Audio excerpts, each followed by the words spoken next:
ไหนดูสิเอาอะไรไปออกมานี่ దొంగ ทำอะไรเนี่ยฮะ దొంగ ถามว่าเอาไปทำอะไร మాట్లాడవే แม่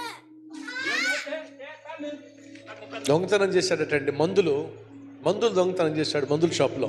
แม่กลัวเหรอ ఎందుకు దొంగతనం చేశావు? మా అమ్మకి బాగాలేదు అందుకే దొంగతనం చేశా. อย่าทำอย่างนี้อีกนะ หมวยเกาเหลา టీస్టాలు కలవాడు దయ చూపిస్తున్నాడు.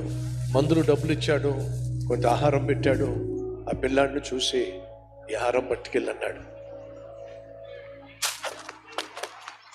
ఆ పిల్లాడు ఆహారం పట్టుకుని వెళ్ళిపోయాడు. นั่นเลยครับนั่นเลย 30 సంవత్సరాలు అయిపోయింది. అదే టీస్టాలు అడుకునేవాడు వచ్చాడు.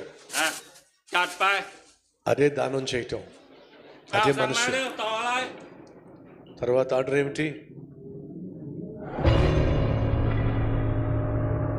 హార్ట్ అటాక్ వచ్చింది, పడిపోయాడు. హాస్పిటల్లో జాయిన్ చేశారు.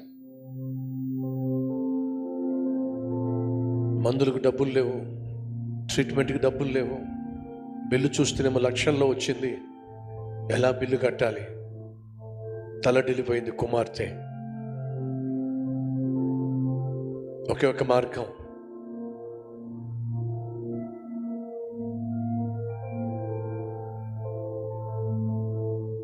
డాక్టర్తో మాట్లాడింది. కండిషన్ అంత వివరంగా చెప్పాడు. హోటల్ని అమ్మకానికి పెట్టేసింది, ఎవరూ కొనలేదు. ఏం చేయాలో అర్థం కాక ఏడుస్తూ కూర్చుంది. అక్కడ ఒక పేపర్ ఉంది.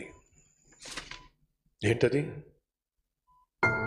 వైద్యం కొరకు ₹1 కూడా నువ్వు చెల్లించాల్సిన అవసరం లేదు. 30 సంవత్సరాల క్రితమే చెల్లించబడింది. ఎలా? ఆ రోజు మీ నాన్నే మాకు మందులు కొనిపెట్టాడు. ఆ కుర్రవాడిని ఈరోజు డాక్టర్ అయ్యాను. ఆ డాక్టర్ని నేనే. మీ నాన్నకు చెందిన డబ్బంతా కూడా నేను చెల్లించాను. ఇట్లు కృతజ్ఞతతో డాక్టర్.